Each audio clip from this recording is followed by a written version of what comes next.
Abrimos nuestras Biblias en Hechos capítulo 21. Vamos ya a iniciar el capítulo 21. Hechos capítulo 21, versículos 1 al 14 será el texto de esta mañana. Manténgalo abierto porque vamos a ir viendo versículo por versículo prácticamente. Y he titulado el sermón de esta mañana, Dispuesto a morir por el nombre del Señor Jesús. Dispuesto a morir por el nombre del Señor Jesús. Ahorita van a ver por qué le puse ese nombre. Vamos a leer primero el texto completo y después lo vamos a ir viendo punto por punto. Hechos capítulo 21, versículos 1 al 14. Los que hicieron la tarea, ¿verdad? Vean que les estoy mandando en la tarde, ¿verdad? De los sábados para que vean el texto, lo lean previamente, traten de estudiarlo. Se tienen que haber topado con un texto difícil, ¿verdad? Lleno de nombres, de lugares, aparentes contradicciones en el mensaje del Espíritu Santo, ¿verdad? A Pablo. Entonces todo eso lo vamos a ver ahora en esta mañana, si el Señor nos da vida. Dice Hechos 21 del 1 al 14. Después de separarnos de ellos, zarpamos y fuimos con rumbo directo a Cos, y al día siguiente a Rodas, y de allí a Pátara. Y hallando un barco que pasaba a Fenicia, nos embarcamos y zarpamos. Al avistar Chipre, dejándola a mano izquierda, navegamos a Siria y arribamos a Tiro, porque el barco había de descargar allí. Y hallados los discípulos, nos quedamos allí 7 días. Y ellos decían a Pablo por el Espíritu que no subiese a Jerusalén. Cumplidos aquellos días, salimos acompañados todos con sus mujeres e hijos hasta fuera de la ciudad, y puestos de rodillas en la playa, oramos. Y abrazándonos los unos a los otros, subimos al barco, y ellos se volvieron a sus casas. Y nosotros completamos la navegación, saliendo de Tiro y arribando a Tolemaida. Y habiendo saludado a los hermanos, nos quedamos con ellos un día. Al otro día, saliendo Pablo y los que con él estábamos, fuimos a Cesarea, y entrando a casa de Felipe el evangelista, que era uno de los 7, posamos con él. Este tenía 4 hijas doncellas que profetizaban. Y permaneciendo nosotros allí algunos días, descendió de Judea un profeta llamado Agabo, quien viniendo a vernos, tomó el cinto de Pablo y atándose los pies y las manos dijo: esto dice el Espíritu Santo, así atarán los judíos en Jerusalén al varón de quien es este cinto, y le entregarán en manos de los gentiles. Al oír esto, le rogamos nosotros y los de aquel lugar que no subiese a Jerusalén. Entonces Pablo respondió: ¿qué hacéis llorando y quebrantándome el corazón? Porque yo estoy dispuesto no solo a ser atado, más aún a morir en Jerusalén por el nombre del Señor Jesús. Y como no le pudimos persuadir, desistimos diciendo: hágase la voluntad del Señor. Este es el texto que tenemos para esta mañana. Como les digo, un texto difícil, ¿verdad? Por la cantidad de nombres y por las interpelaciones que va a sufrir Pablo por los hermanos que primero, ¿verdad? Donde ellos desembarcan en Mileto, y por los hermanos que después en Cesarea le van a pedir exactamente lo mismo. En Mileto no, perdón, en Tiro. Bien, el capítulo 20 de la semana pasada lo concluimos cuando Pablo estaba despidiéndose de los ancianos precisamente en Mileto. ¿Se acuerdan, verdad? Las advertencias que le hace Pablo a los ancianos. Él les dice: yo les he predicado el consejo completo de la palabra del Señor. Me siento limpio, ¿verdad? De la sangre de ustedes, porque yo he cumplido esa mi labor. Ahora a ustedes les toca cuidar ustedes por ustedes y por el rebaño en el que el Señor los ha puesto. Todo eso lo vimos la semana pasada. Si usted no sabe nada de esto, le pido que por favor vaya y vea los videos correspondientes. Después de que termina ese discurso, que termina con una forma muy emotiva, terminan ahí, ¿verdad? Todos llorando por la partida de Pablo. Dice que él se embarca para un nuevo viaje que lo lleve hacia Jerusalén. Recuerden que la meta era llegar a Jerusalén porque él llevaba una ofrenda junto con unos hermanos que habían recogido para llevar a la iglesia de Jerusalén. Pablo reanuda el viaje. La característica más llamativa de nuestro pasaje de estudio del día de hoy es la advertencia sobre los peligros que le esperaban a Pablo en Jerusalén. Esto continúa el énfasis que comenzó en el capítulo 20, nosotros lo vimos, cuando Pablo les cuenta a los ancianos que el Espíritu lo estaba guiando a Jerusalén. sea, Pablo le dice que el Espíritu le llevaba a Jerusalén, pero también le advertía que por todo lado le esperaban peligros. Entonces Pablo va hacia Jerusalén, él va cumpliendo la voluntad de Dios hacia Jerusalén y el Espíritu le advierte que vienen peligros. Este viaje de Pablo recuerda profundamente el viaje final de Jesús a Jerusalén. Tiene muchas características similares. ¿Se acuerdan, verdad? Cuando Jesús dice que afirmó su rostro, ¿verdad? Para ir a Jerusalén. También le advierten que hay peligros en ir a Jerusalén. El mismo Pedro le dice, Señor, ten compasión de ti mismo. ¿Verdad? Por favor, no vaya a Jerusalén. Es cuando el Señor le dice, apártate de mí, Satanás, porque me eres tropiezo. Y él va valientemente hacia Jerusalén. Vamos a ver en Pablo la misma determinación que tenía Jesús, las mismas advertencias que le hacen de no ir a Jerusalén. Y vamos a ver que al igual que Jesús, él sufre en Jerusalén. Eso lo vamos a ver más adelante en otras predicaciones. Veamos el versículo 1 nuevamente. Para ir comentando, dice, después de separarnos de ellos, zarpamos y fuimos con rumbo directo a Cos y al día siguiente a Rodas y de allí a Pátara, dice el versículo 1. La declaración de Lucas de que después de separarnos de ellos implica que tuvieron que separarse de este grupo de hermanos, ¿verdad? Con el que estaban, ya nos separamos de ellos, es lo que dice. Cos, para que sepan, es una pequeña isla que está frente a la costa de Caria y aquí los barcos pasaban la noche ahí, no salían de noche. Recuerden que estamos en una época donde no están las facilidades de ahora que tienen los barcos de poder tener potentes luces, ¿verdad? Que les vayan mostrando por dónde van, sino que pasaban la noche ahí. Cosa además de ser famosa por una escuela de medicina que tenía, era el centro de vida judío. Al día siguiente dice que van a Rodas. Recuerden que Rodas era famosa en la antigüedad por el faro que estaba ahí, que es una de las 7 maravillas del mundo antiguo. Y de allí dice que fueron a Pátara. Desde Rodas la embarcación tomó rumbo al sureste, encontrando y siguiendo tierra firme hasta que llegó a Pátara, un puerto en la costa suroeste de Licia. Allí Pablo encontró un barco que estaba a punto de navegar mar adentro hacia la costa fenicia. Eso lo vemos en el versículo siguiente. Esta embarcación primera en la que va Pablo es pequeñita, pero este barco que encontraron que va para Fenicia, que Fenicia es el actual Líbano, así es como se conocía, va a ser un barco más grande y ahorita vamos a ver por qué. Vean lo que dicen los versículos 2 y 3. Dice, y hallando un barco que pasaba a Fenicia, nos embarcamos y zarpamos. Dado que el siguiente puerto que se menciona después de Pátara es Tiro, que es a donde va a llegar, significa que Pablo pudo encontrar una embarcación capaz de navegar con fuerza de forma directa hasta Fenicia. Es como que venían en un barquito más pequeño y este sí era un barco ya de verdad. O sea, era un barco grande que era capaz de navegar mar adentro y llegar hasta Fenicia. Era un largo viaje, eso era un largo viaje. Cuando ellos dicen, y estos son los detalles que tal vez nos perdemos, dicen en el versículo 3, al avistar Chipre. Entonces vean que iban viendo mar, ¿verdad? Solo todo el rato. Y entonces en el momento en que avistan, ven tierra ahí, ¿verdad? Como en las películas, ¿verdad? Cuando gritaba alguien tierra a la vista, al avistar Chipre.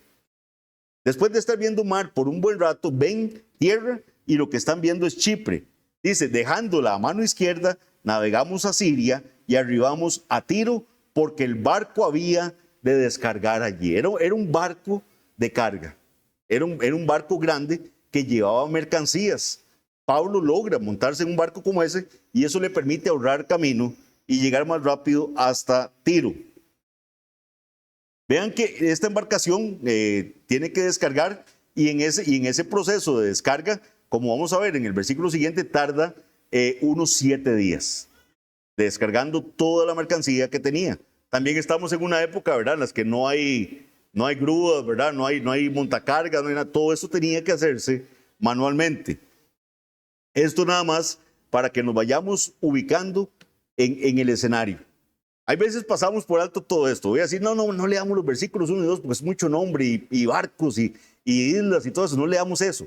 Pero el Espíritu Santo inspira a Lucas a que registre todos estos detalles para darnos a entender lo que está sucediendo. Cómo Pablo empieza esa travesía en un barquito más pequeño, se monta en uno más grande, viene en un barco ya que le permite llegar hasta Tiro, esta ciudad de Fenicia, y va a esperar ahí 7 días. Y eso tiene un propósito. El Señor necesitaba que algo pasara en ese lugar. Dice el versículo 4, el 3. Al avistar Chipre, dejándola a mano izquierda, navegamos a Siria y arribamos a Tiro, porque el barco había de descargar allí. Y hallados los discípulos, ¿en dónde? En Tiro. Entonces vean qué interesante. Había discípulos en Tiro. Donde ellos llegan hay discípulos. Y hallados los discípulos, nos quedamos allí 7 días. Y ellos decían a Pablo por el Espíritu que no subiese a Jerusalén. Y aquí empezamos a hacer comentarios. Vean, el tiempo de descarga, como les digo, duró unos 7 días. Entonces, el barco tenía que haber sido bastante grande para que duraran ese tiempo.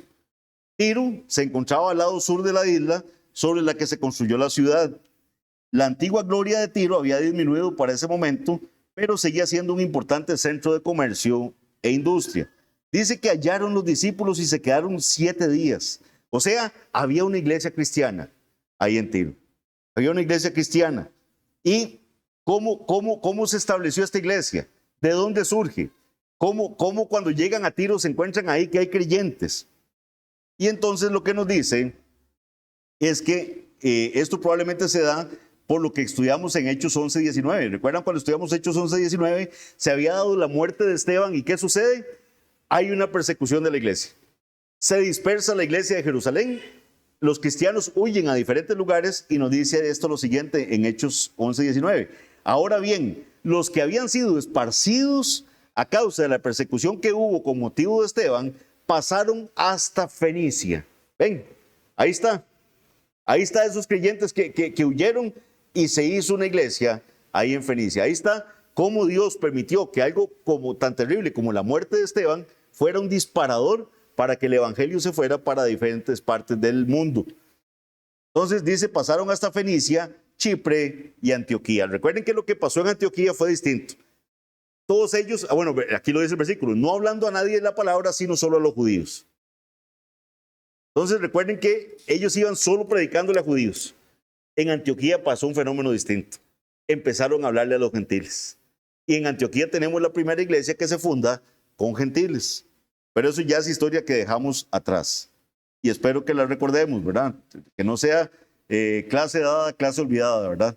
Sino que todo esto lo vayamos recordando. Pablo y sus compañeros sabían de la existencia de la iglesia. Ellos sabían que existía esa iglesia. ¿Por qué? Porque ellos buscaron reunirse con los hermanos. ¿Cómo sabemos eso? Porque vean lo que dice el versículo.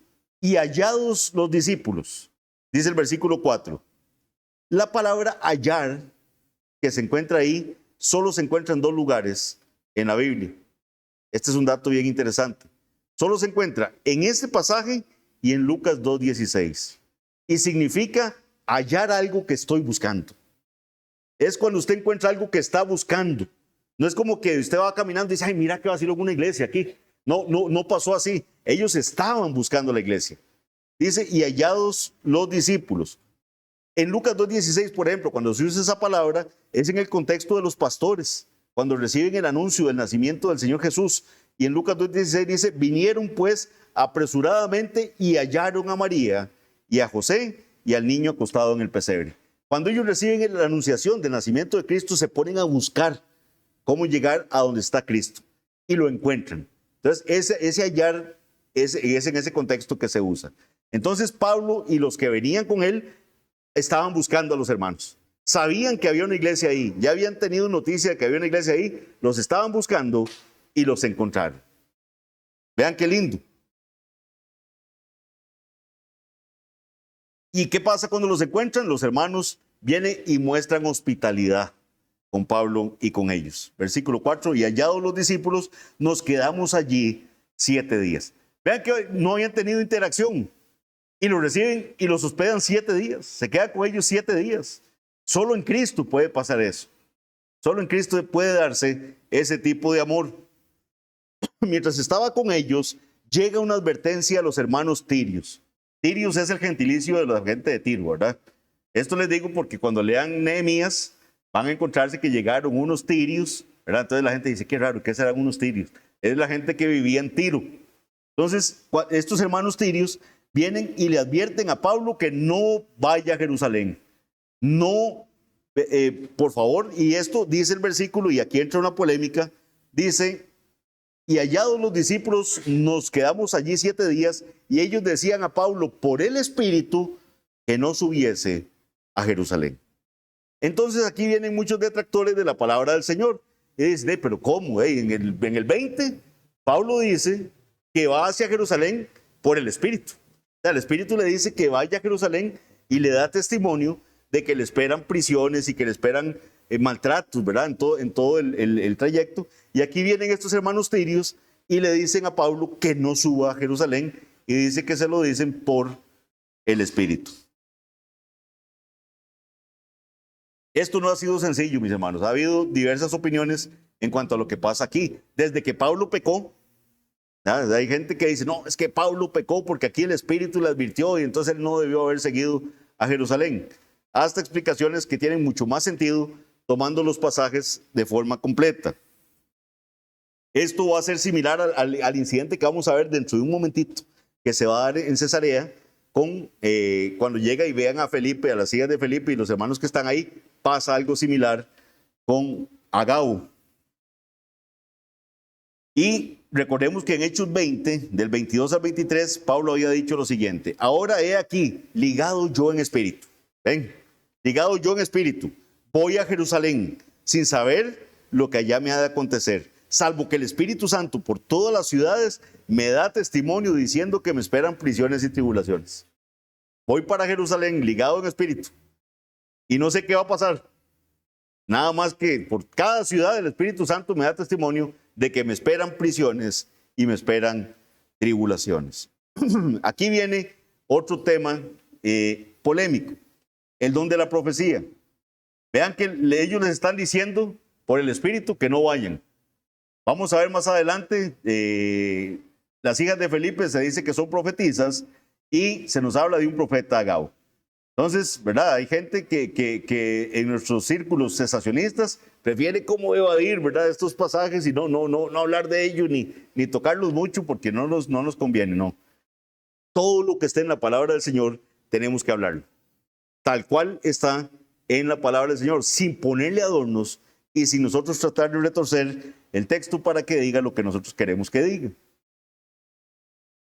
El don de profetizar, y esto mucho lo dije en la sesión 2, en el sermón 2 del cesacionismo, cuando di el cesacionismo. Si quieren recordar muchos de estos temas, vayan a YouTube, busquen los mensajes, di 4 mensajes acerca del cesacionismo y busquen el número 2, que es el que va a hablar del don de profecía. El don de profetizar aún estaba activo en la iglesia en ese momento. Es un don que estaba activo.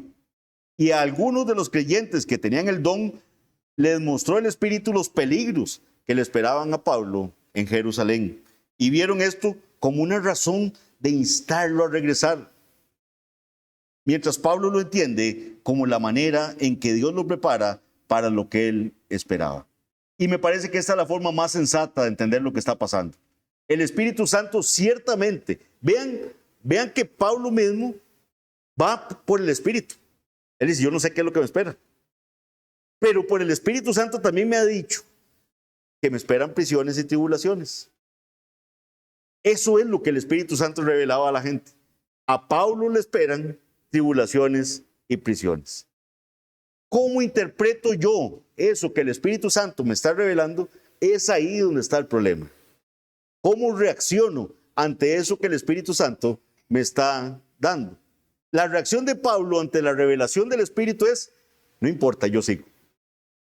Me revela el Espíritu que debo ir a Jerusalén y me revela que debo ir y que me esperan prisiones y tribulaciones, pero yo sigo. Le revela a los hermanos tirios que le espera a Pablo tribulaciones y prisiones y ellos entienden que deben advertirle, no vaya. Hay prisiones, hay tribulación. Quédese tranquilo, mejor no siga porque vea que le va a pasar algo malo. No es que hay un mensaje contradictorio del Espíritu. La revelación es la misma. Es cómo la están interpretando los que están recibiendo la revelación. Pablo lo entiende de la manera en que Dios lo preparaba para lo que le esperaba. Pablo insiste en que él está dispuesto a dar su vida por el Señor Jesús. Vean que él lo dice así. Más adelante lo vamos a ver cuando le hable a los hermanos al siguiente parada que va a hacer. Ya Pablo para este momento él había escrito Romanos y había escrito por la revelación del Señor lo que dice Romanos 8:28. ¿Qué dice? Y sabemos que a los que aman a Dios, todas las cosas les ayudan a bien. Esto es, a los que conforme a su propósito son llamados. Si el Señor nos ha llamado, si usted es uno de esos a los que el Señor por su gracia ha salvado, sepa que todo lo que ocurre en su vida es para bien. Aunque no lo entendamos, hay cosas que uno dice, pero ¿por qué me está pasando esto a mí? ¿Por qué sucedió esto? ¿Por qué Dios permitió esto? Pero él dijo, y sabemos que a los que aman a Dios, todas las cosas les ayudan a bien. Esto es, a los que conforme a su propósito son llamados. Sin importar lo que sucediera en Jerusalén, Dios estaba en control de todas las cosas para el avance del evangelio. Otra de las razones por las que no creo que haya una contradicción acá, ni de que Pablo pecó, ¿verdad? Porque hay comentaristas que sí dicen, no, es que claro, Pablo pecó, porque le están advirtiendo por el Espíritu que no vaya a Jerusalén. No, lo que sucede es que ellos reciben la visión de lo que va a pasarle, y ellos advierten, no vaya a Jerusalén. Cuando los discípulos le dicen a Jesús que le esperan ataques en Jerusalén, que lo van a recibir mal, es cierto, eso va a pasar. Lo que no está bien es la reacción de ellos cuando le dicen, no vayas a Jerusalén. Porque la tendencia de nosotros es que la persona, ¿verdad?, no sufra un daño, que la persona no sufra un menoscabo. Por eso Jesús, ante la advertencia que le hacen de que no vaya a Jerusalén, lo que él hace es afirmar su rostro y caminar hacia Jerusalén. Él debía cumplir su misión. ¿Por qué no creo que haya una contradicción en esto y por qué no creo que Pablo, ¿verdad? Pablo, si hubiera pecado, él lo hubiera reconocido. Él hubiera dicho, sí, fui desobediente a la voz del Señor y me llegó esta consecuencia. Cuando Pablo está en prisión en Roma, él escribe a los filipenses. Él escribe a los filipenses y les escribe, cuando él recibe la ofrenda de los filipenses, él les escribe esto en Filipenses 1:12. Quiero que sepáis, hermanos, que las cosas que me han sucedido han redundado más bien para el progreso del evangelio. Esto que me pasó ha servido para que el evangelio se pueda propagar, para que se pueda extender el evangelio. En 2 Timoteo 4:7, él escribió, he peleado la buena batalla, he acabado la carrera, he guardado la fe. Él escribió esto al final de su vida. Él no hubiera podido poner eso si él hubiera pensado que se apartó de la voluntad del Señor, yendo a Jerusalén. Obviamente el Espíritu no le estaría dando a Pablo dos mensajes contradictorios a la vez. Dios no es hombre para que mienta, ni hijo de hombre para que él se vaya a retractar de algo que está diciendo. El Espíritu no le está dando a Pablo dos mensajes contradictorios. La solución más probable es considerar la resolución de Pablo de ir a Jerusalén como el énfasis principal. Pablo estaba absolutamente convencido de que Dios lo guiaba a la ciudad de Jerusalén. Por otro lado, las advertencias en el camino lo prepararon para el encarcelamiento y las dificultades que efectivamente le sobrevinieron allí. Lo fortalecieron para la experiencia y lo convencieron de que Dios estaba en control de todo. Pablo no dijo, uy, no recibo, no, ¿verdad? Él no dijo, no me diga eso, no. Le dijeron, le espera eso, y él entendió que si le esperaba eso, era la voluntad de Dios que él recibiera eso. Su incapacidad para disuadir a Pablo, para hacerlo cambiar de opinión, solo refuerza la firme convicción de Pablo de que Dios lo guiaba a Jerusalén y que tenía un propósito para él allí. Más adelante, en los próximos sermones, vamos a ver cuál era ese propósito. Vamos a entender mejor por qué Dios iba a permitir que Pablo fuera a Jerusalén. Su arresto le va a dar la oportunidad única de dar testimonio ante la multitud judía, ante el Sanedrín judío, ante gobernadores romanos y ante el rey judío entre otros. Todo eso lo vamos a ver en los próximos sermones. Veamos los versículos 5 al 6 en los próximos sermones. Veamos los versículos 5 al 6. Cumplidos aquellos días, o sea, los días ¿verdad? Que estaba esperando que desembarcaran todo del barco, que bajaran toda la mercancía, cumplidos aquellos días, salimos acompañados todos con sus mujeres e hijos. Vea Pablo, Pablo llega y tiene apenas una semana de conocer a estos hermanos o de estar ahí con estos hermanos en Tiro. Y ya en la despedida dice que sale todo mundo, vean qué bonito. Dice, y salimos acompañados todos con sus mujeres e hijos hasta fuera de la ciudad y puestos de rodillas en la playa, oramos. Y abrazándonos los unos a los otros, subimos al barco y ellos se volvieron a sus casas. Eso, mis hermanos, solo se puede dar en la iglesia del Señor. Esa es la comunión de la iglesia. Poquito tiempo tenían de conocerse y ya todos salieron como una familia a despedir a Pablo. Salen con sus esposas, salen los chiquitos, salen los varones, se arrodillan todos, están ahí orando y despiden a Pablo.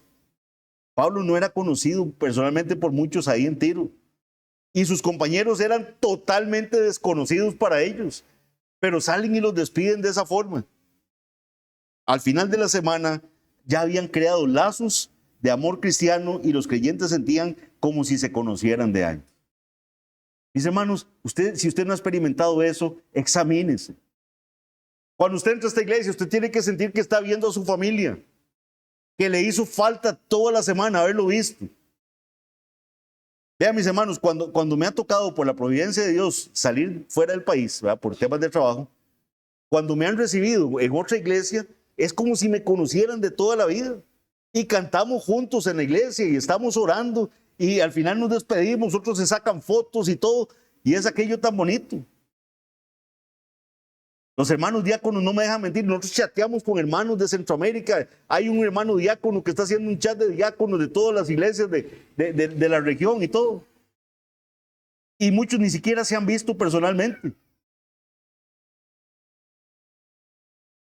Mi exhortación esta mañana es: ¿qué pasa si usted no está sintiendo eso? Si su único pensamiento en el culto de la mañana es ya va a terminar y salgo soplado. Entre menos me hablen, mejor. No tienen ninguna conexión con la gente que está acá. No se hablan entre la semana, ni un mensajito se mandan para ver qué pasó. Una semana tenían ellos de conocerse y ya salieron todos, hasta con los chiquitos. Salieron a despedirse de Pablo. El mundo no conoce nada igual a la iglesia. Eso no se da a la salida del Club Unión o del Colipro o alguno de estos lados que vayan y todo el mundo despidiendo, qué bonito, y todo el mundo despidiéndose y casi que, no, y fueron, nadaron en la piscina, corrieron y ya todo el mundo para su casa. Pero la iglesia es diferente. La iglesia es diferente, somos una familia. ¿Qué sabe usted de su hermano? ¿Qué conoce usted? O le pregunto aún, ¿le interesa saber algo de su hermano? ¿Le importa algo? Si se fuera un hermano de los que están aquí hoy para otro lugar, ¿habría esa salida de todos llorando y hermano se nos va y todo? Eso solo se puede dar entre creyentes. El mundo no conoce algo así. Ningún club o fraternidad ofrece algo similar a la comunión de los santos. Un hijo de Dios es un miembro de una familia y eso es lo que necesitamos entender. Somos miembros de un cuerpo cuya cabeza es Cristo. Y todos los miembros son importantes, así los más pequeñitos, los que consideramos más insignificantes. Alguien diría, ay, que un dedito pequeño del cuerpo, que no es tan importante, golpees el dedito pequeño del pie. A ver, cuando usted lo pega en la orilla de la cama, a ver si no le duele todo el cuerpo. Todos los miembros del cuerpo somos importantes, pero sintamos ese amor, crezcamos en ese amor, interésese por sus hermanos, contáctelos durante la semana. Si a alguno le pasó algo entre semana, yo no sé cuántos contactaron ayer después de que se cayó en ese accidente. Yo no sé cuántos han contactado a María Fernanda ahora que la operaron. Yo no sé cuántos contactaron a los que en la lista de oración dice que tienen a sus hijos enfermos. A ver cómo siguieron. ¿O será que nos estamos volviendo tan fríos e insensibles y que por la maldad de este mundo el amor de muchos se está enfriando? Ellos salieron, se despidieron de Pablo y de los amigos como si los hubieran conocido toda la vida, una semana, y ya estaban encariñados con ellos y ya les dolía que se fueran. Esa es la comunión de la iglesia. Para cuando terminó la semana, toda la iglesia se levantó en un solo cuerpo, hombres, mujeres y hasta los chiquitos. Se llevaron para acompañar a los nuevos hermanos fuera de la ciudad y hasta la orilla. O sea, ya casi que dejándolos ahí montaditos en el barco. Esto nos recuerda la despedida de los ancianos de Éfeso, ¿verdad? También ahí estaban llorando con Pablo de que se les iba Pablo. Todos se arrodillaron y oraron. Qué hermoso testimonio para los que están en el barco, ¿verdad? Ahí cargando cajas y todo, y se ponen a ver ese montón de gente que llega a despedir a esos hombres que están llevando esa ofrenda para Jerusalén. Seguro dicen, qué raro. ¿Por qué los quieren tanto? ¿Por qué se quieren tanto entre sí? Eso es lo que la gente debería ver en la iglesia. Qué extraño. Llegué ahí y me sentí como que toda la vida me hubieran conocido y me recibieron con ese cariño. Como que soy importante para ellos. Luego vinieron las despedidas y los apretones finales y esas despedidas agridulces, ¿verdad? Que nos narra la palabra del Señor y que se hacen mucho más llevaderas para el cristiano gracias a la bendita seguridad de ¿qué? De que algún día nos vamos a volver a ver allá en el cielo. Puede ser que nos despidamos de alguien aquí en la tierra que nos va a doler mucho no volverlo a ver o no verlo durante un largo tiempo, pero sabemos que nos vamos a ver allá en el cielo. Una de las cosas que me decía el pastor Simeca cuando vino aquí era que le sorprendía la calidez con que se le recibió. Un hermano que no lo habíamos conocido, hasta días antes lo contactamos, vino, nos visita y sabe que tiene aquí a sus hermanos. Los que hemos recibido hermanos de otros países también recibimos ese testimonio de que se sienten como en casa. Hermanos, no perdamos eso. Esa es la iglesia del Señor. Eso es lo que nos dice la iglesia, que así es. No debe privar ese comportamiento frío, el cual nos comentaba algunos en nuestro hermano Randy, ¿verdad? Que se está lamentablemente viviendo en las iglesias allá en Estados Unidos, donde no les importa qué está pasando en la vida del hermano. Si lo saludo, hice mucho. Con un saludo basta. No le pregunto cómo está, cómo se siente, qué estudiaron esta semana en los devocionales. Me pongo a las órdenes si hay algo en que le puedo servir. Si veo a un hermano que ese día no lleva carro, por ejemplo, hey, salado, no me importa, que camine. Hasta por lo menos preguntar, hermano, ¿qué le pasó al carro? Ay, mira, me falló el motor, ahí estamos. Por lo menos ahí háblele, cuéntele, para que pase un poquito la pena de lo que le está costando el arreglo del carro. Pero si puede llevarlo, llévelo. Preocúpese.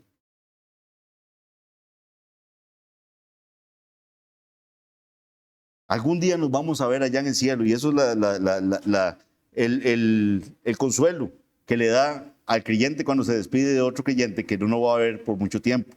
Probablemente partieron en el mismo barco. ¿Por qué creemos eso?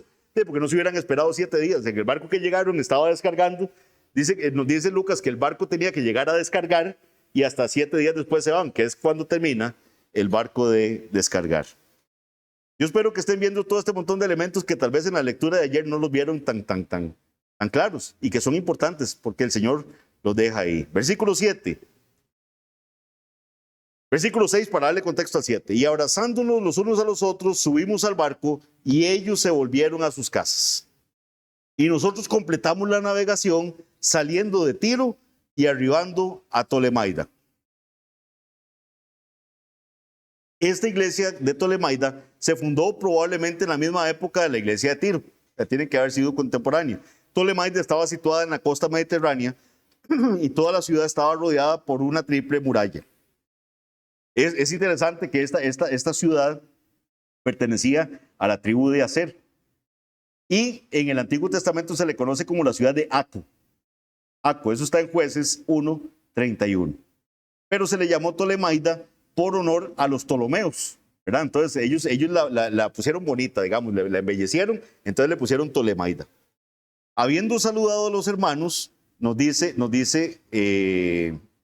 versículo 7 que leímos, y nosotros completamos la navegación saliendo de Tiro y arribando a Tolemaida, y habiendo saludado a los hermanos, ven, ahí se encuentran otros hermanos, nos quedamos con ellos un día. Entonces nos dice que saludan a los hermanos, que es prácticamente lo que significa es que los abrazaron a los hermanos.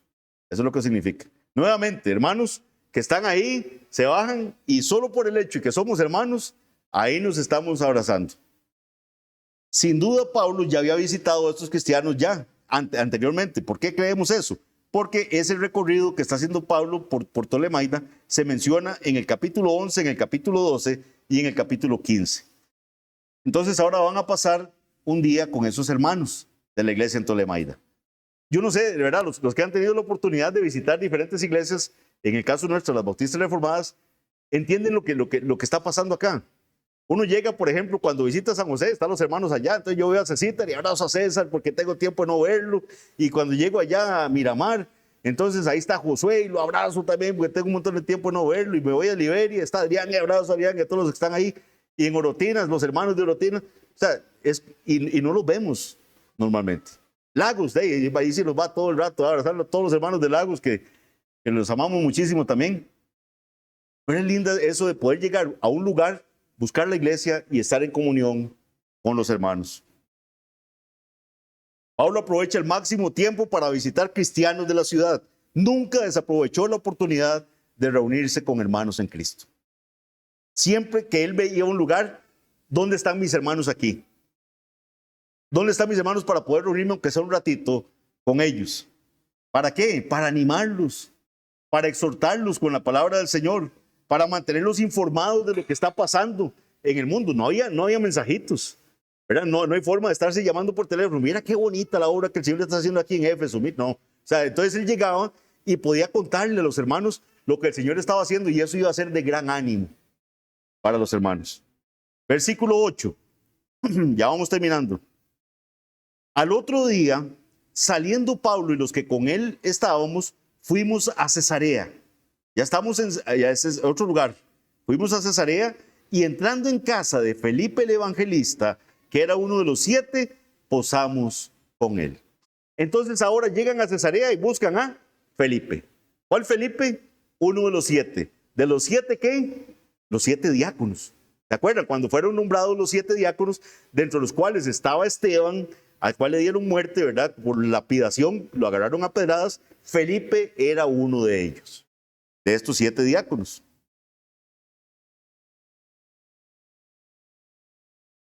Pablo había pasado por Cesarea al menos en 2 ocasiones. Una la vimos en el capítulo 9 y la otra la vimos en el capítulo 18. Entonces es casi seguro que ya él conocía a Felipe. O sea, que no es que se están conociendo en ese momento.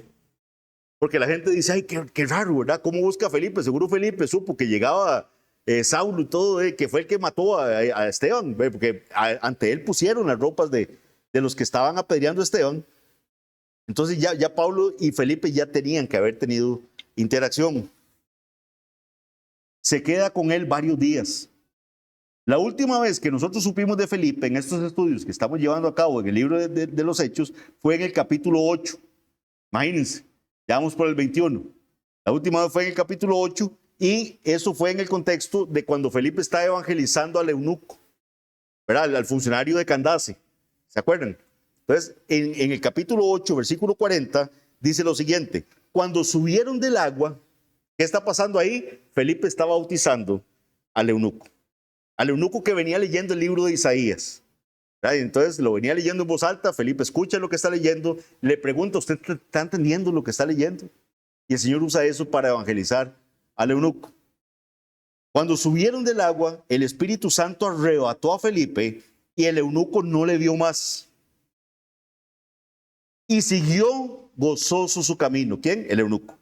Pero Felipe se encontró en Azoto y pasando anunciaba el evangelio en todas las ciudades hasta que llegó a Cesarea. Ven, ahí está, todo empieza a conectarse.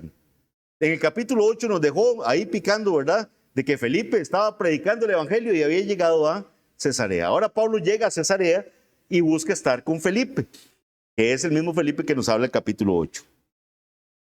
Vean que dice Eh, al otro día saliendo Pablo y los que con él estaban, fuimos a Cesarea y entrando en casa de Felipe el evangelista. Ahora se le conoce ya para este momento como Felipe el evangelista. Su título del evangelista probablemente se le dio para distinguirlo del Felipe el apóstol, ¿verdad? Porque había un apóstol que se llamaba Felipe también. Entonces uno era Felipe el apóstol y otro era Felipe el evangelista. Pero obviamente también por la labor de evangelismo que estaba haciendo Felipe. Vea que la característica que nos deja Hechos 8 es que Felipe, cuando llega a Soto, va pasando, dice, anunciando el evangelio en todas las ciudades, hasta llegar a Cesarea.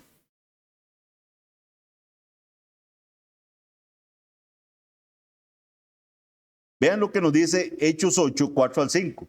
Pero los que fueron esparcidos iban por todas partes anunciando el evangelio. Entonces Felipe, descendiendo a la ciudad de Samaria, les predicaba a Cristo. Ahí está Felipe, predicando el evangelio. Les predicaba a Cristo. El evangelista se refiere a quien anuncia las buenas nuevas de salvación. El que anuncia el evangelio. ¿Qué es el evangelio? La buena noticia. ¿Cuál buena noticia? De que para esos pecadores que leímos en Romanos 3:23, que no hay quien busque a Dios y que por cuanto todos pecaron están destituidos de la gloria de Dios, esa es la mala noticia. Todos nosotros pecamos, estamos destituidos de la gloria de Dios. Ninguno de nosotros busca a Dios por nuestras propias fuerzas, pero la buena noticia es que en Cristo hay salvación. De que Cristo llama a sus ovejas y sus ovejas oyen su voz y le siguen. El pastor va a llamar ¿cómo? Con el evangelio. Explicándole a las personas de que con sus fuerzas no hay forma que se puedan presentar ante Cristo y ante el Padre Celestial para que les tomen como justos. Decirle, Señor, yo no soy digno de ser castigado porque yo soy una persona justa. Ninguno de nosotros puede decir eso por sus propias justicias. Únicamente a través de la justicia de Cristo. Únicamente a través del pago que Él dio en la cruz del Calvario, donde fue castigado por nuestro pecado, donde Él pagó el precio que nos correspondía pagar a nosotros y presentando las justicias de Él, que vivió una vida recta en total cumplimiento a la ley, donde Él sí cumplió la ley sin pecar, esa justicia es la que es ofrecida ante el Padre en lugar nuestro. Dios nos ve a través de Cristo. Dios nos ve como si nunca hubiéramos roto un plato, gracias a la vida de Cristo. Por eso es que en Cristo hay salvación. Ese es el evangelio, no es sus justicias, no es lo que usted haga, es en Cristo. Es donde usted tiene que caer rendido a los pies de Él y decir, Señor, sé tú mi Salvador. Solo en ti hay salvación.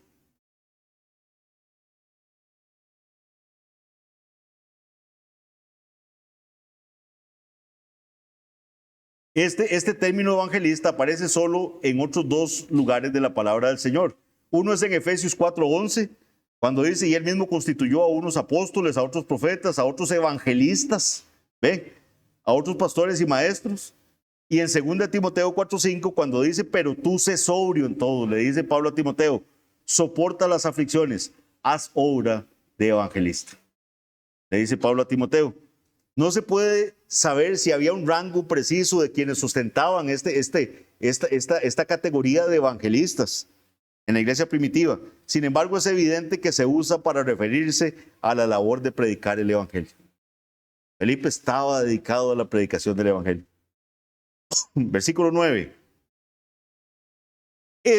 O sea, Felipe, tenía 4 hijas doncellas que profetizaban. Y aquí empieza a variarse la cancha. Porque toda la gente dice, ay, ¿cómo tenía? Dice 4 hijas doncellas que profetizaban. ¿Cómo debemos entender este texto? Esto, por supuesto, debe entenderse en el contexto judío y a la luz de la naturaleza transicional del periodo. El Espíritu Santo guarda silencio sobre lo que profetizaron estas mujeres. No sabemos qué profetizaban. No nos dice. Aunque eran profetas, no hicieron ninguna predicción acerca de Pablo hasta donde sabemos, porque el texto no nos lo dice. Este papel recayó en otro profeta que vamos a ver dentro de unos versículos, que es Agabo. Sobre el tema de la profecía han habido varias posiciones. Están los continuistas que dicen que aún en la iglesia hay don de profecía, entonces que dentro de la iglesia pueden haber profetas. Ustedes han visto algunos que han abusado de ese término y se autoproclaman profetas y salen con unas barbaridades. ahí en la televisión y todo, y estamos los cesacionistas, que decimos que ese era un don efectivamente, pero que ya cesó. Y dentro de los cesacionistas hay al menos dos posiciones. Y es lo que quiero expresarles rápidamente ahorita. La primera de ellas, voy a usar un ejemplo para explicarlo, y es una cita que hace Kistemaker, Simón Kistemaker, que es uno de los autores que uso para estos estudios. Él hace el siguiente comentario con respecto a este texto que acabamos de leer de las hijas de Felipe. Dice Kistemaker: Lucas añade el interesante comentario de que Felipe tenía 4 hijas solteras que tenían el don de la profecía. Desafortunadamente no nos da más detalles, así que no podemos saber absolutamente nada acerca de la naturaleza de las profecías. La palabra profetizaban debe ser interpretada en armonía con la referencia de Pablo a los dones del Espíritu. Y dice Kistemaker aquí: evidentemente, estas 4 mujeres eran versadas en las Escrituras y, como su padre, evangelizaban a la sociedad gentil en medio de la cual vivían. Entonces, Kistemaker dice que cuando aquí dice que ellas profetizaban, era que predicaban la palabra, que es un sinónimo de predicar como lo estaba haciendo su padre Felipe. Esta posición es sostenida por varios de los cesacionistas, principalmente por Corintios, ¿verdad? Cuando dice que qué pasa cuando encuentra a alguien y todo el mundo está hablando en lenguas, y dice que más bien van a pensar que están locos. Eso es lo que dice el capítulo. Y dice: mientras que si todos están profetizando, por todos es convencido, y este pecador va a ser, ¿verdad? Va a ser salvado. Entonces ellos asumen que profetizar es sinónimo de compartir la palabra del Señor. Y está la segunda posición, que es a la que me adhiero, digámoslo así, y es la que explica el doctor Sam Waldron en su libro.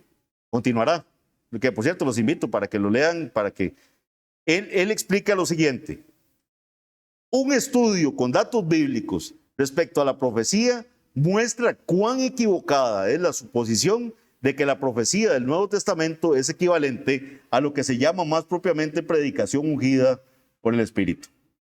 La profecía del Nuevo Testamento no debe distinguirse en su carácter esencial de la profecía del Antiguo Testamento. La misma palabra, y era lo mismo que hacían los profetas del Antiguo Testamento. No hay un solo pasaje en el Nuevo Testamento en el que la terminología bíblica relacionada con la profecía o con profetizar se refiera a otra cosa más que la recepción y divulgación inspirada de una revelación. No hay ninguna referencia que difiera de la identificación que hace el Antiguo Testamento del profeta como portavoz y boca de Dios. Lo que Waldron está diciendo es: este era el don que había. El canon, como lo voy a explicar, aún no estaba completo de la palabra del Señor. El Señor necesitaba profetas en su iglesia. Y estos profetas estaban anunciando lo que el Señor les daba a su conocimiento, lo anunciaban a la iglesia. Pablo ya había escrito a los Corintios para esta época que era la opinión del Espíritu Santo que las mujeres guardaran silencio en la iglesia. Eso está en 1 Corintios 14, 34, 35. Una verdad que más tarde elaboró en su primera carta a Timoteo, 1 Timoteo 2, 11, 15. Sin embargo, las 4 hijas de Felipe tenían el don de profecía y eran definitivamente profetas.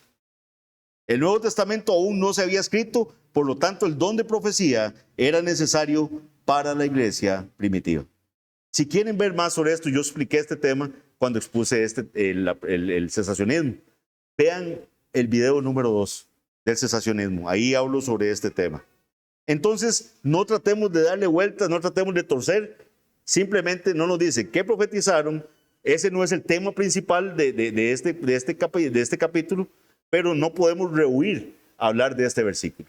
Y esas hijas de Felipe ciertamente eran doncellas, como dice, eran solteras, eran vírgenes, eran mujeres que aún no se habían casado.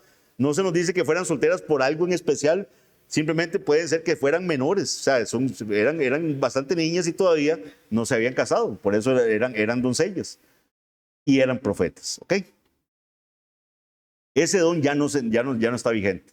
Ahí lo explico, vayan al video ese y lo van a ver con más, pero ya está completo la doctrina de los apóstoles, que es lo que tenemos hoy en día en la palabra del Señor, y es eso lo que va a ser nuestro fundamento. Versículo 10.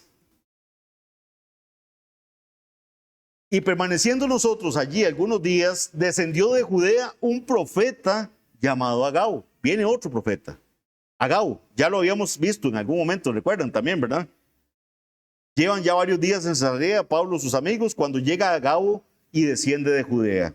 Ya habíamos, como les digo, hablado de Agabo. Eso lo vimos en Hechos 11, 27 al 28. Agabo llega, recuerdan, a la iglesia en Antioquía, poco después de que la iglesia de esta ciudad empezara a hacerse más grande, la iglesia de Antioquía. ¿Se acuerdan? La iglesia donde estaban los gentiles, ¿verdad? Que Bernabé es mandado para que vaya a ver y qué está pasando en la iglesia de Antioquía. Bernabé ve lo que el Señor está haciendo en Antioquía, empieza a animar a los hermanos.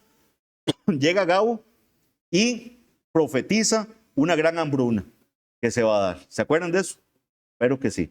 Que llega Agabo, profetiza la hambruna. ¿Y qué hace la iglesia de Antioquía? Reúne una ofrenda y la manda a Jerusalén. Y la manda con Bernabé y Saulo. Y de verdad se da la hambruna, se cumple la profecía de Agabo. Entonces era un verdadero profeta. Porque Waldron también dice eso en el librito. Le continuará. Porque los que sostienen que la profecía hoy en día está vigente, se agarran de que la profecía de hoy en día es diferente a la del Antiguo Testamento porque es falible. O sea que se puede levantar un profeta y decir algo y que no se cumpla. Pero que se vale. Que eso sea así porque es una profecía distinta a la del Antiguo Testamento. Porque en el Antiguo Testamento decía que si se levantaba un profeta y decía algo que no fuera verdad, era digno de muerte.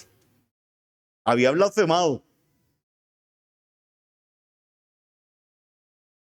Viene Agabo y vean lo que dice en el 11.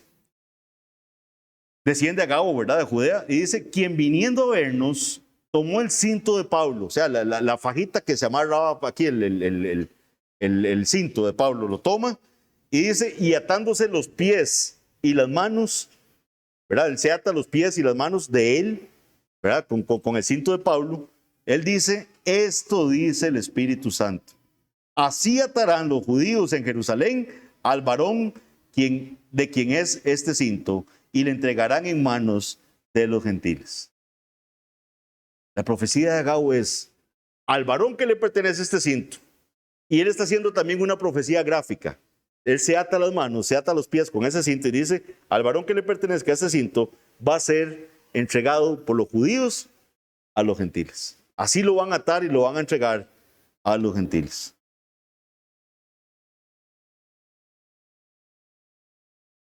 Agabo utiliza una acción simbólica que nos recuerda mucho los profetas del Antiguo Testamento. Recuerden cómo Dios a varios profetas les pidió algunos unas cosas, ¿verdad? Bastante particulares y difíciles de cumplir, pero ahí las tenían que cumplir porque el Señor así se las pidió. Era la forma también de profetizar gráficamente al pueblo. Cuando los veían, tenían que saber que eso es lo que el Señor estaba queriendo decir. Él toma el cinto y se ata las manos y los pies. Luego interpreta la acción diciendo, esto dice el Espíritu Santo. Entonces el profeta declara que el dueño de ese cinto lo van a entregar en Jerusalén, los judíos atado a los gentiles. Pero esto no fue tanto una advertencia por parte de Agabo como una predicción. O sea, Agabo no le está advirtiendo, nada más le dice lo que va a pasar. Vean que la revelación del Espíritu Santo es la misma. Va a ser atado y va a ser entregado a los gentiles. Lo que el Espíritu Santo revela no es, dígale que no vaya a Jerusalén. Dígale que se cuide, que vea lo que le espera. No, la revelación es, le espera eso.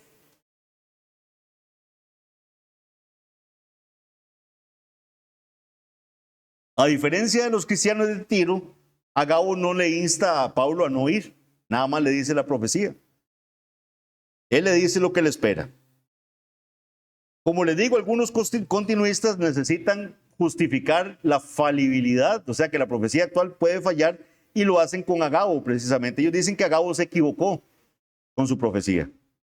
¿Y por qué dicen esto? Porque como vamos a ver en sermones más adelante, los judíos no atan a Pablo. O sea, ellos no lo amarran, literalmente, y lo entregan a los romanos. En cambio, agarran a Pablo en el templo, los llevan afuera de las puertas del templo, comienzan a golpearlo e intentan matarlo.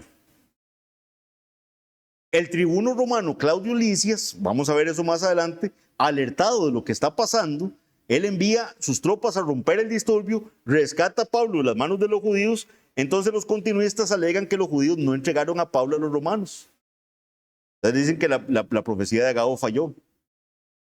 Los romanos rescataron a Pablo, dicen los continuistas. Pero debemos tener cuidado de interpretar el cumplimiento de la profecía de una manera tan rígida. Usted no puede tomar los elementos de la profecía y tomarlos de una forma tan rígida. Ni en el Antiguo Testamento se hacía de esa forma. Ignorando que hay muchos simbolismos en las profecías. Agabo profetizó que los judíos entregarían a Pablo a los gentiles. Esa es la profecía. Cuando Pablo informa a los judíos en Roma más tarde de lo que está pasando, cuando lleguemos al capítulo 28, vamos a retomar esto, Pablo dice lo siguiente en el versículo 17. Aconteció que 3 días después, Pablo convocó a los principales de los judíos, a los cuales luego que estuvieron reunidos les dijo: yo, varones hermanos, no habiendo hecho nada contra el pueblo, ni contra las costumbres de nuestros padres, he sido entregado preso desde Jerusalén en manos de los romanos. Pablo dice desde Jerusalén, mis hermanos, ya sin haberles hecho nada, sin haber hecho nada en contra del pueblo, en contra de las costumbres de mi pueblo, desde Jerusalén me entregaron a los romanos. Pablo no pensó que Agabo se hubiera equivocado. Él está confirmando lo que la profecía de Agabo decía. Él fue entregado por los judíos a los romanos. Versículos 12 y 13. El tiempo está corriendo demasiado rápido. Al oír esto dice, y aquí viene Lucas hablando, le rogamos. Dice Lucas ahí metido en la comitiva. Al oír esto que Agabo acaba de decir, dice, le rogamos. Estoy en el versículo 12. Al oír esto le rogamos nosotros y los de aquel lugar que no subiese a Jerusalén. Nuevamente, Agabo le da la profecía, le dice lo que le espera y la interpretación de los que están o la reacción de los que están alrededor es: no vaya a Jerusalén, no vaya. Vean lo que acaba de decir Agabo. Le esperan que lo van a entregar, lo van a atar, lo van a entregar a los romanos, no vaya a Jerusalén. Entonces Pablo respondió: ¿qué hacéis llorando? ¿Por qué lloran? ¿Qué hacéis llorando? Y quebrantándome el corazón, dice Pablo. O sea, lo que el verlos así a ustedes me está partiendo el alma. Es como cuando Jesús le dijo a Pedro: me eres piedra de tropiezo.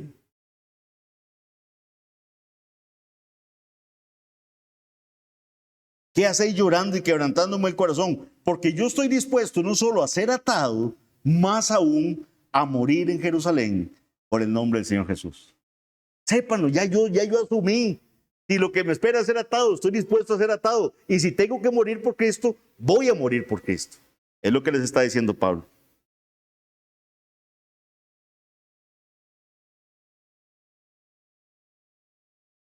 Me parten el alma, dice la Nueva Versión Internacional. Así traduce esa parte. Quebrantándome el corazón. O sea, usted sabe lo que es tener usted a sus hermanos a la par llorando y diciéndole: miren, no vaya a ese lugar. Pero eso también muestra lo imprudentes que podemos ser nosotros interpretando la voluntad de Dios. O sea, puede ser que nosotros estemos interpretando mal porque está pasando algo en nuestras vidas y que estamos influenciando a un hermano para que no siga o no cumpla lo que el Señor tiene dispuesto para este hermano. Su corazón podía haber estado siendo afectado, pero no su mente. Tenía sus razones para querer ir a Jerusalén y una de ellas era su determinación de entregar en persona la donación que había recogido de las iglesias para llevarla a Jerusalén. Pablo estaba deseando llegar a dar esa ofrenda. Él mismo les había dicho: más bienaventurada cosa es dar que recibir. El argumento que sería encarcelado no lo impresionó. Ya había estado en prisión antes y en cualquier caso estaba dispuesto a morir por el nombre del Señor Jesús. Versículo 14, con esto terminamos. Y como no le pudimos persuadir, dice Lucas, o sea, por más que la pulseamos, no pudimos. Como no le pudimos persuadir, desistimos. Ya, echamos para atrás. Y dijimos: hágase la voluntad del Señor. Hágase la voluntad del Señor. Que sea lo que el Señor quiere. Hágase la voluntad de Dios en esto. Aquí se caen todos esos zapateos de yo reclamo, yo decreto, yo hago aquí, yo estoy declarando en este momento que las cosas van a pasar de esta forma y yo declaro que este trabajo es mío, como se está enseñando falsamente en muchas iglesias.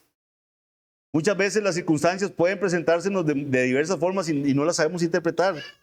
Y nuestra máxima humillación que podemos hacer ante el Señor es decir, Señor, hágase tu voluntad. Por eso estamos los miércoles aquí. Venga con nosotros, oremos juntos, busquemos entender cuál es la voluntad de Dios. Entendemos cómo oramos juntos, no queriendo torcerle el brazo a Dios. Ciertamente le ponemos nuestras necesidades a Él delante, pero al final nosotros decimos, Señor, tú sí entiendes qué está pasando en todo esto, tú sí entiendes por qué está pasando esta enfermedad en mi vida, tú sí entiendes por qué está pasando esta circunstancia. Hágase tu voluntad, hágase tu voluntad. Ayúdame a entender qué es lo que tú tienes para mí y a poder conformarme con tu voluntad. El mismo Jesús oró de esa forma. Jesús en Getsemaní, él decía, Señor, si puedes pasar de mí esta copa. La copa de la ira que sería derramada sobre él, él dijo, si puedes pasar de mí esta copa, pero no se haga mi voluntad, sino la tuya. Yo no sé de dónde nos perdimos tanto. ¿Dónde creemos que es nuestra voluntad la que tiene que prevalecer? Y que yo tengo que convencer a Dios de que lo mejor para mí es lo que yo estoy pensando. Dios, es que usted está equivocado. Vea, mejor le aviso, porque yo veo que se está desviando mucho de lo que yo creo que es la mejor solución para mi vida. Señor, que eso no pase, mire, que sea esto. Los creyentes alrededor de Pablo finalmente cedieron. Hágase tu voluntad, le dicen. Hágase la voluntad del Señor. Fue todo lo que pudieron decir. Solo podían aceptar la decisión de Pablo y dejar el asunto en las manos de Dios. En este contexto, hágase la voluntad del Señor parece hacer eco la oración de Cristo en Getsemaní, como se los digo. Cristo con valentía afirmó su rostro para ir a Jerusalén. Lo mismo vemos que está haciendo Pablo en este pasaje.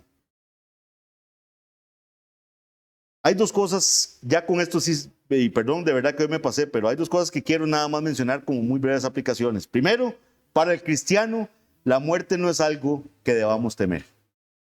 Los cristianos no tememos la muerte, porque para nosotros el vivir es Cristo y el morir es ganancia. Los cristianos no tememos la muerte. La Biblia es muy clara. Gracias a la resurrección de Jesús, la muerte ha sido vencida y por lo tanto vivimos sin temor a la muerte y con la esperanza de la vida eterna. Jesús dijo, no le teman al que puede matar el cuerpo, pero no puede tocar el alma. Témanle al que puede matar el cuerpo y echar el alma en el infierno. Y es témale a Dios. A ese sí debemos temerle. Lo segundo, para alguien que no es cristiano, la situación es muy diferente. Esta persona tiene todas las razones para temerle a la muerte. Si usted no es creyente, yo entiendo por qué usted le puede tener miedo a la muerte. ¿Por qué? Porque usted le va a tocar comparecer ante Dios. Se va a tener que parar frente al Señor y dar explicaciones de su vida. Va a enfrentar el juicio por cada pecado que haya cometido. Y la sentencia que se le impondrá, dice la Biblia, será la eternidad en el infierno. Eso es lo que merece el pecado contra un Dios infinitamente santo. La severidad del castigo se determina por la gravedad de la ofensa. Y cualquier ofensa cometida contra un Dios tan santo y digno es infinitamente terrible y por lo tanto merece un castigo infinitamente terrible. Sin embargo, la buena noticia, como le he dicho, del Evangelio es que Dios mandó a Jesús. Dios envió a su Hijo, como dice Juan 3:16, porque de tal manera amó Dios al mundo que ha dado a su Hijo unigénito para que todo aquel que en Él cree no se pierda, mas tenga vida eterna. Crea en Jesús, crea que en Él hay salvación. Es lo único. Y ahí usted ya no le va a tener miedo a la muerte y va a poder caminar afirmando su rostro como caminó Pablo a Jerusalén, diciendo, si me tienen que atar, que me aten. Es más, estoy dispuesto a que si tengo que morir, voy a morir por el nombre de Jesús. Vamos a orar. Padre bendito, gracias por este pasaje, Señor. Gracias porque hay detalles que omitimos en la lectura rápida de estos pasajes. Pero, Señor, gracias porque nos bendices con estos estudios. Nos permites estudiarlos más detenidamente. Y, Padre, permite que esto cale en nuestros corazones. Que con valentía podamos afrontar lo que conlleva ser un cristiano. Y que, Padre bendito, caminemos en esta tierra sabiendo que si morimos, para ti morimos, y si vivimos, para ti vivimos, sea que vivamos o que muramos, somos tuyos. Que la gracia del Señor nos siga acompañando y, Padre, bendice todo lo que viene ahora en la cena tuya que dirigirá a nuestro pastor Arles. Gracias, Señor, te damos en el nombre de Jesús. Amén.